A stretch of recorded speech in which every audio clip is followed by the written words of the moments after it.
Now the Gemara continues with the fourth malacha. It says in the Mishnah, V'ama'amar, and someone that gathers, that it's after the reaping and the things are all on the floor, and he gathers them together, those that fell on the floor. So Amar Rabba, Haiman dechonev milcha mimilchasa. Rabba says, so therefore the same thing applies. Someone that gathers the salt from the salt ditches, and that is they used to draw the water from the sea into a little pool, and then they would cut it off and it would be still, and then the sun would dry it out, would burn it out, and then it would be left, because the water in the sea is very salty, it would be left just with salt.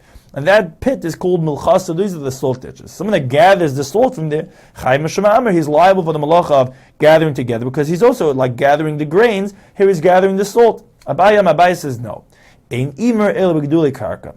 The malacha of ma'amer, of gathering, is only by things that grow from the ground, and therefore in that case it'll be pater, because salt is not growing from the ground, and therefore you'll be pater. It's only by things like grain which grow from the ground that you're liable for the malacha of ma'amer.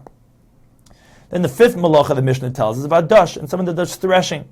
So tell me, we learned in the Brisa that Hadosh, someone that does threshing of grain, V'amanapitz, and someone does the beating of the flax, V'amanafitz, and someone does the striking of the cotton, and that is they would take a bow, and they would use this bow before they had all the inventions, how they were able to do the cotton gin, that they would take a bow and pull it back, and that would disentangle the cotton from the seeds, because there's many seeds inside. That's why the production of cotton was very difficult. They would pull a bow, and that would help separate the cotton from the seeds.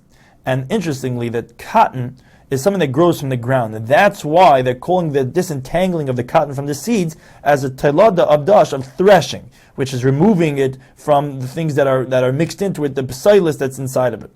That is, as we said, it removes the seeds. And it's not called telada of menapitz, which is a later malacha the Mishnah talks about, of disentangling, which is a malacha related to wool, because wool, that malacha, when you disentangle it, that's by something that grows on an animal. But here, since cotton grows from the ground, we consider it a telada of Dosh, of threshing. So therefore, all these malachas of Dosh, menapit, and menapit, kula malacha achasin, they're all considered one malacha, because essentially what they all do is that they take something that grew from the ground, and then they beat it, and that thereby removing the psilus, removing the things which are not essential and not integral for what you need, and by thereby getting what you need, that's removing the grain and the cotton and the flax by beating it. They're all the same malacha, as we said, and the difference would be that when you do them all at one time, you're only liable for one karm chatzis, because they're all under the same category of Dosh.